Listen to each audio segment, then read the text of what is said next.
Good morning student. Welcome to class 7th।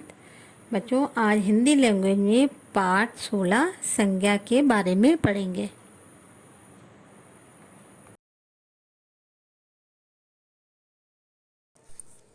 पाठ 16 संज्ञा। संज्ञा किसे कहती है, इसके बारे में पहले जान लेते हैं। संज्ञा होती है किसी प्राणी, वस्तु, स्थान या भाव के नाम को संज्ञा कहते हैं। संसार में प्रत्येक प्राणी, स्थान, वस्तु एवं भाव का कोई नाम अवश्य होता है। नामों के बिना भाषा बन ही नहीं सकती। व्याकरण में नाम वाले शब्द संज्ञा कहलाते हैं। उदाहरण: अंकित को रेलगाड़ी से आगरा जाते हुए देरी हो गई। उपयुक्त वाक्य में रंगीन छपे शब्द अंकित व्यक्ति का नाम हो गया, रेलगाड़ी वस्तु का नाम हो गया, आगरा स्थान का नाम हो गया, देरी एक भाव का नाम हो गया। ये सभी संज्ञा के उदाहरण हैं। संज्ञा कितने प्रकार की होती है? संज्ञा 3 प्रकार की होती है। नंबर 1 व्यक्तिवाचक संज्ञा, नंबर 2 जातिवाचक संज्ञा, नंबर 3 भाववाचक संज्ञा। अब व्यक्तिवाचक संज्ञा के बारे में पढ़ते हैं। जो शब्द किसी विशेष प्राणी, वस्तु या स्थान के नाम का बोध कराते हैं व्यक्तिवाचक संज्ञा कहलाते हैं।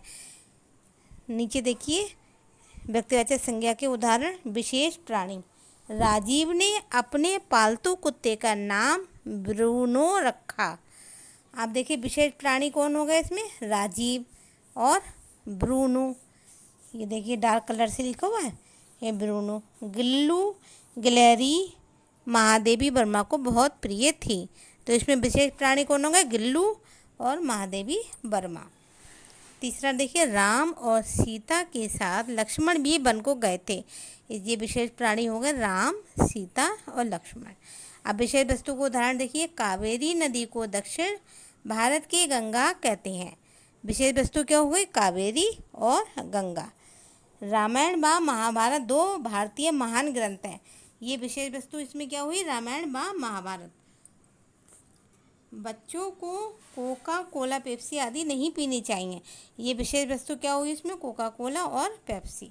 विशेष स्थान के उदाहरण देखिए। एशिया का सबसे बड़ा देश चीन है।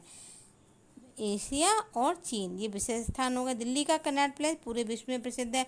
दिल्ली और कनॉट प्लेस ये विशेष स्थान होगा। भारत के राजस्थान राज्य में थार रेगिस्तान है। इसमें कौन से विशेष स्थान हुए? भारत, राजस्थान और थार।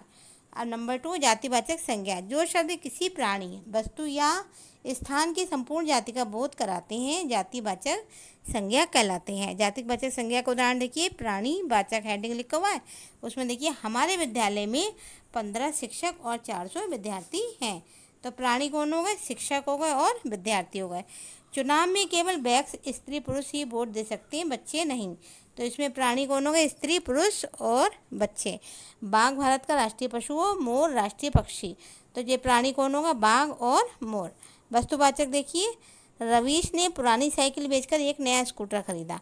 वस्तु क्या हो गई? साइकिल और स्कूटर। चोर दरवाज़ा बंद देकर खिड़की में से घर के अंदर घुस आए।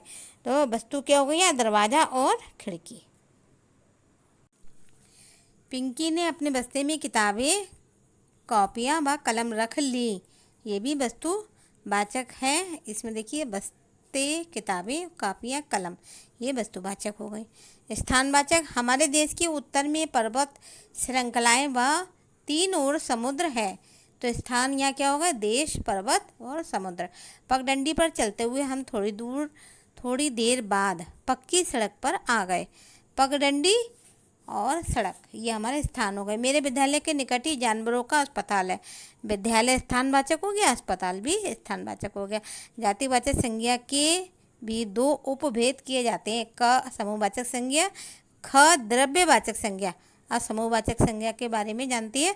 जो संज्ञा शब्द किसी समूह या समुदाय का बोध कराते हैं समूहवाचक संज्ञा कहलाते हैं। समूहवाचक संज्ञा के उदाहरण। भेड़िए के आते ही बकरियों का रेवड़ भाग गया। खेत पर टिड्डियों के दल ने हमला कर दिया। समूह देखिए, दल तो ये समूह में आ गया, और उधर भेड़िए के आते ही बकरियों ने रेवड़, तो ये हमारा समूह में आ गया। अतिथि को फूलों का गुच्छा भेंट किया। तो गुच्छा जो हो गया ये हमारा समूह में आ गया। अब खा देखिए द्रव्यवाचक संज्ञा। ये द्रव्यवाचक संज्ञा किसे कहते हैं? जो शब्द किसी ठोस तरल पदार्थ, धातु, अधातु या द्रव्य का बोध कराते हैं उन्हें द्रव्यवाचक संज्ञा कहते हैं। द्रव्यवाचक संज्ञाएं ढेर के रूप में नापी या तोली जाती हैं। ये आवर्णीय होती हैं, जैसे कोयला, पानी, तेल, घी, लोहा, सोना, चांदी, चीनी आदि। ये हमारे द्रव्यवाचक वस्तुएं होती हैं। अब इसके देखिए वो उदाहरण देखिए। आजकल अधिकतर लोग दूध में पानी मिलाकर बेचते हैं। तो द्रव्यवाचक क्या होगा यहाँ पे? दूध और पानी। सोने की कीमत चांदी से अधिक होती है। सोने और चांदी ये द्रव्यवाचक हो गई। स्टील की बाल्टी प्लास्टिक बाल्टी से अधिक मजबूत होती है। ये हो गया स्टील और प्लास्टिक, द्रव्यवाचक हो गई। आगे देखिए 3 नंबर। अब ये देखिए ध्यान रखिए, ये बीच में लाइन जो दी हुई है, व्यक्तिवाचक संज्ञा सदा एक वचन होती है और उसका लिंग परिवर्तन नहीं होता। और दूसरी ओर जातिवाचक संज्ञा एक वचन और बहुवचन होती है, उसका लिंग परिवर्तन भी होता है। भाववाचक संज्ञा जो शब्द किसी प्राणी, वस्तु या स्थान के गुण, दोष, दशा, भाव आदि का बोध कराते हैं उन्हें भाववाचक संज्ञा कहते हैं। भाववाचक संज्ञा का उदाहरण देखिए। पहले आएगा गुण, दोष। कुतुब मीनार की ऊंचाई देखकर सब चकित रह गए। तो ये हमारा गुण इसमें क्या हो गया? कुतुब मीनार में ऊंचाई। चंद्रगुप्त वीरता, चाणक्य चतुरता से सम्राट बना। चंद्रगुप्त की इसमें गुण क्या हो गए? वीरता और चतुरता। अज्ञानी लोग बेईमानी का बुद्धिमत्ता समझते हैं। अज्ञानी लोग, तो ये क्या हो गए? बेईमानी और बुद्धिमत्ता। ये हमारे गुण दोष होगा। दशा देखिए, बचपन से लेकर बुढ़ापे तक मनुष्य धन के पीछे भागता रहा। और दशा क्या हो गई? बचपन से लेकर बुढ़ापे। सैनिक भूख और प्यास की परवाह किए देश की रक्षा करते हैं। तो इसमें क्या दशा हुई उनकी? भूख और प्यास। भाव देखिए, क्रोध से केवल शत्रुता बढ़ती है। तो भाव इसमें क्या आया? क्रोध और शत्रुता। मन में सदा आशा व निराशा के भाव आते जाते रहते हैं। भाव इसमें क्या हुआ? आशा और निराशा। कार्य देखिए, ईमानदार व्यक्तियों की सभी लोग प्रशंसा करते हैं। कार्य क्या हुआ? उनकी प्रशंसा। आपके माता पिता सदैव आपको उत्तम सलाह देंगे। यहाँ क्या देंगे? ये सलाह कार्य हो गए। हमें दीन दुखियों की सहायता करनी चाहिए। यह हमारा क्या कार्य हो गया? यहाँ पे सहायता। भाववाचक संज्ञा का निर्माण। भाववाचक संज्ञा 5 प्रकार से बनाई जाती हैं। नंबर 1 जातिवाचक संज्ञा से, सर्वनाम से। नंबर 2 नंबर 3 विशेषण से। नंबर 4 क्रिया से। नंबर 4 नंबर 5 अव्ययों से। अब नंबर 1 जातिवाचक संज्ञा से। अब देखिए एक तरफ हेडिंग लिखा जातिवाचक संज्ञा भाव और दूसरी साइड में भाववाचक संज्ञा। जातिवाचक में हुआ ये जवान और भाववाचक इसका क्या बना? जवानी। सदस्य हुआ जातिवाचक, भाववाचक हुआ सदस्यता। जातिवाचक देखिए स्त्री हुआ और भाववाचक इससे क्या बना? स्त्रीत्व। अब दूसरी लाइन देखिए, चोर से भाववाचक बना चोरी, वीर से बना वीरता और नेता से भाववाचक शब्द बना नेतृत्व। अब दूसरा वाला देखिए सर्वनाम से।